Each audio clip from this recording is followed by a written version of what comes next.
Good afternoon এইস কিচেনের বন্ধুরা। আজ আমি বানাবো সাউথ ইন্ডিয়ান ডিশ মেদু বড়া। তাহলে চলুন দেখে নেওয়া যাক। মেদু বড়া বানাবার জন্য এখানে আমি নিয়েছি 1 কাপ পরিমাণ বিউলি, আর এই বিউলির ডালের সাথে মিশিয়ে দিচ্ছি 1 কাপের 3 ভাগের 1 ভাগ আতপ চাল।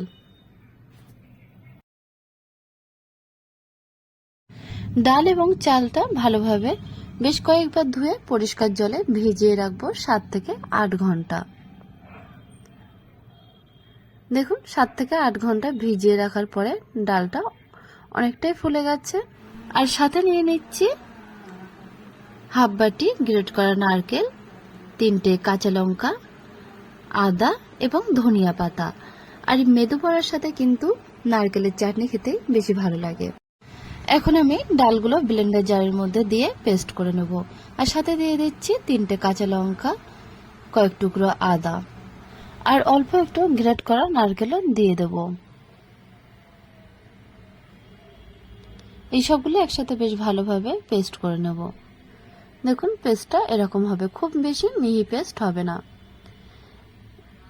এবার অল্প একটু জল দিয়ে দিচ্ছি, যেহেতু পেস্টটা একটু টাইট হয়ে গেছে এই জন্য অল্প একটু জল দিয়ে ফেটিয়ে নেব।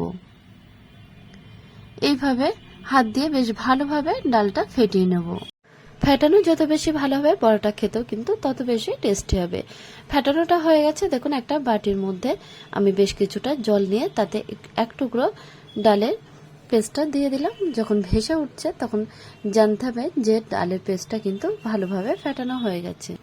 এবার একটা অন্য পাত্রের মধ্যে ডালের পেস্টগুলো নিয়ে নিচ্ছি আর মিশিয়ে দিচ্ছি ছোট চামচের হাফ চামচ গোলমরিচের পাউডার, হাফ চামচ গোটা জিরে এবং হাফ চামচ লবণ আর কোচানো ধনিয়া পাতা। এই সবগুলো দিয়ে বেশ ভালোভাবে ফেটিয়ে নেব। তারপরে দিয়ে দিচ্ছি অল্প একটু হিং। হিংটা দিয়েও কিন্তু খুব ভালোভাবে 15 থেকে 20 মিনিট বা তারও বেশি সময় ধরে ফেটিয়ে নেব। যত বেশি ভালো ফেটানো হবে বড়াগুলো কিন্তু তত বেশি ভালো হবে।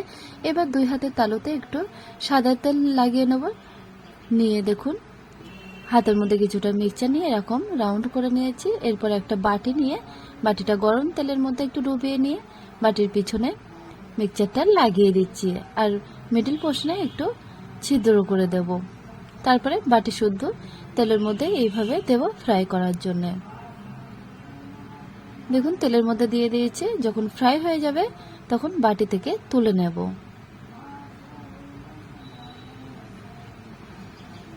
এইভাবে ফ্রাই করে নেব।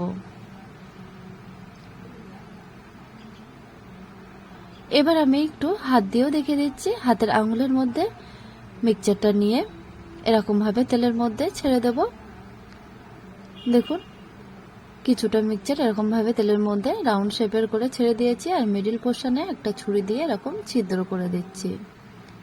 মেদু বড়া কিন্তু এরকম দুভাবেই বানানো যায়। এবার ভালোভাবে উল্টে পাল্টে ব্রাউন কালার করে ফ্রাই করে নেব। মেদু বড়াগুলো ফ্রাই করা হয়ে গেছে। এবার তেল থেকে তেল ঝরিয়ে তুলে নেব। বাদ বাকি মেদু বড়াগুলো আমি ফ্রাই করে নিচ্ছি একই প্রসেসে। তাহলে মেদু বড়া তৈরি হয়ে গেছে। আর এটা খেতে কিন্তু অনেক বেশি টেস্টি। সকালে চায়ের সাথে কিংবা বিকালে যে কোনো সময় এই মেদু বড়া আপনি খেতে পারেন। মেদু বড়া নারকেলের চাটনি কিংবা সাম্বার যে কোনো কিছুর সঙ্গে আপনি খেতে পারেন। আর এটা খেতে কিন্তু অনেক বেশি টেস্টি। তাহলে আমার রেসিপিটা যদি ভালো লেগে থাকে আপনাদের তাহলে অবশ্যই আমাকে কমেন্ট করে জানাবেন।